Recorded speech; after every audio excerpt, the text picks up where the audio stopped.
Prince troyen intrépide, Hector fut le deuxième personnage le plus important de la guerre de Troie, incarnant le courage, l'honneur, la loyauté et le patriotisme.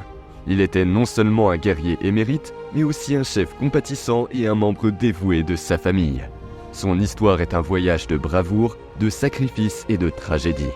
La vidéo d'aujourd'hui se penche sur la vie d'Hector, de sa jeunesse à ses derniers jours lors de la guerre de Troie, dévoilant les facettes d'un héros dont l'héritage a transcendé le temps et continue d'inspirer des générations. Hector était le fils du roi Priam et de la reine Hécube. Il naquit au sein de la glorieuse famille royale troyenne. Dès son plus jeune âge, il fut destiné à être plus qu'un simple prince. Son éducation fut soigneusement planifiée pour le préparer à devenir un chef et un guerrier. Enseigné par les meilleurs maîtres de Troie, Hector acquit des compétences remarquables en matière de stratégie militaire et de combat. En plus de sa formation martiale, il reçut une éducation variée, s'initiant à la culture, à l'histoire et à la diplomatie, autant de qualités essentielles pour un futur roi.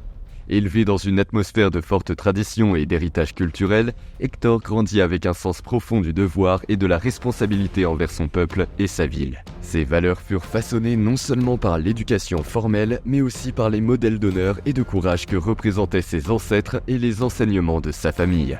La jeunesse d'Hector fut un mélange d'entraînement sévère et de développement d'un caractère droit. En tant qu'héritier présomptif du trône de Troie, Hector jouait un rôle crucial dans les sphères politiques et militaires de la cité.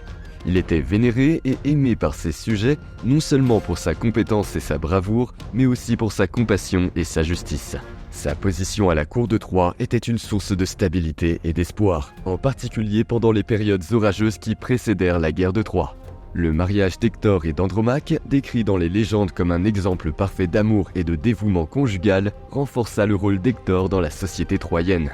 Connu pour sa beauté et sa sagesse, Andromaque devint la compagne fidèle et la conseillère avisée d'Hector.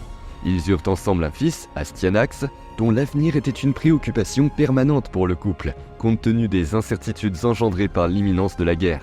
En tant que père, Hector faisait preuve d'un amour profond et d'une tendresse surprenante, ce qui contrastait fortement avec sa réputation de guerrier énergique.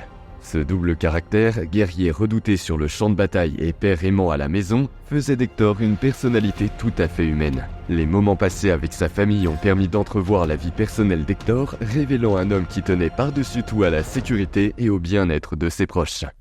Cependant, la menace de la guerre de Troie planait sur Troie. Conscient du sort de sa ville et de sa famille, Hector se préparait à se battre pour sa patrie contre les forces grecques. Lorsque la guerre de Troie éclata, Hector s'imposa comme le principal défenseur de la ville. Ses qualités de chef et ses capacités martiales étaient inégalées, ce qui fit de lui le pilier de la résistance troyenne contre l'armée grecque. Grâce à un mélange de tactiques astucieuses et de courage inébranlable, Hector commanda les Troyens et gagna l'admiration de ses amis comme de ses ennemis. Ses relations avec son frère Paris, dont l'enlèvement d'Hélène déclencha la guerre, étaient complexes. Souvent frustré par les actes de Paris et les conséquences qu'ils entraînaient pour Troie, Hector n'en demeurait pas moins un frère loyal et protecteur. Cette loyauté concernait toute sa famille, y compris leur père, le roi Priam, à qui Hector offrait à la fois respect et conseils avisés. L'affrontement entre le courageux prince troyen Hector et l'imposant guerrier grec Ajax est l'un des plus mémorables de la guerre de Troie. Cette bataille relatée dans l'Iliade n'est pas seulement un choc de force et d'habileté, mais aussi un affrontement d'honneur et de bravoure entre deux des plus grands héros de leur camp respectif. Le duel débuta au coucher du soleil sous le regard anxieux des deux armées. Hector, réputé pour son agilité et son sens tactique, affronta Ajax d'une force et d'une taille légendaires. Ils combattirent avec des lances et des épées, leurs armes s'entrechoquant dans une danse mortelle, chaque coup étant chargé de force et de précision. Le combat fut équilibré, Hector prouvant sa dextérité et Ajax son endurance surnaturelle. Au fil de la bataille, il apparut clairement que les deux guerriers étaient aussi habiles l'un que l'autre et que ni Hector ni Ajax ne parvenaient à prendre un avantage décisif. Le respect mutuel grandit au fur et à mesure des combats, chaque guerrier appréciant l'honneur et la bravoure de l'autre. À la tombée de la nuit, les commandants des deux camps, inquiets pour la sécurité de leurs meilleurs guerriers et conscients de la futilité de poursuivre le combat, décidèrent d'arrêter le duel. Ajax et Hector échangèrent des cadeaux en signe de respect mutuel, un rare témoignage de camaraderie au milieu de la nature brutale de la guerre. L'autre grande réussite d'Hector dans cette querelle fut de mener l'attaque qui faillit réussir à brûler les navires grecs, ce qui aurait pu modifier considérablement le cours de la guerre. Sa tactique ne se limitait pas à la force brute. Hector était aussi un maître tactique de la manœuvre et de l'inspiration de ses hommes, leur donnant courage et détermination. Un moment décisif pour Hector durant la guerre survint lorsqu'il affronta Patrocle, l'ami et le compagnon d'armes d'Achille.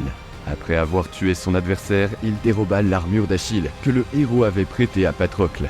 Cela déclencha une série d'événements qui allaient conduire à sa confrontation finale avec Achille, un moment qui serait l'un des plus dramatiques et des plus tragiques de la guerre de Troie.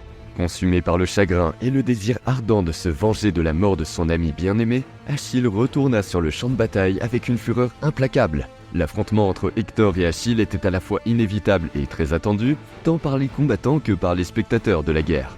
Ce duel n'était pas seulement une question de force et d'habileté, mais aussi un choc d'idéaux et de destin. Hector, bien qu'il se soit révélé un guerrier hors pair, était confronté à un Achille animé d'une rage surnaturelle. Il fut finalement vaincu et tué, un événement qui brisa le moral des Troyens.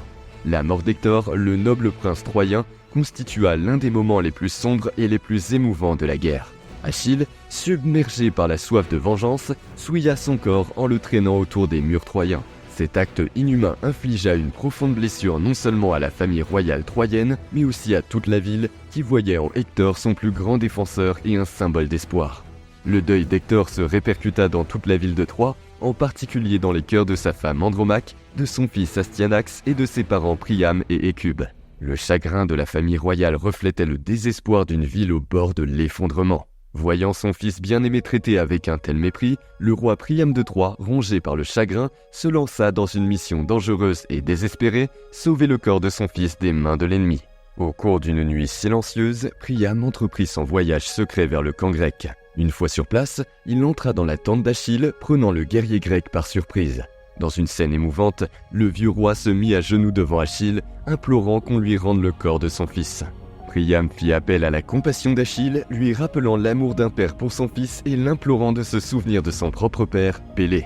Touché par la supplication de Priam, tout en se souvenant de son propre père, Achille fut poussé par la compassion et accepta de rendre le corps d'Hector. Les deux hommes, un vieux roi et un jeune guerrier, pleurèrent ensemble les pertes qu'ils avaient subies pendant la guerre. Achille ordonna que le corps d'Hector soit nettoyé et préparé pour son retour à Troie et proposa un cessez-le-feu temporaire pour permettre des funérailles en bonne et due forme.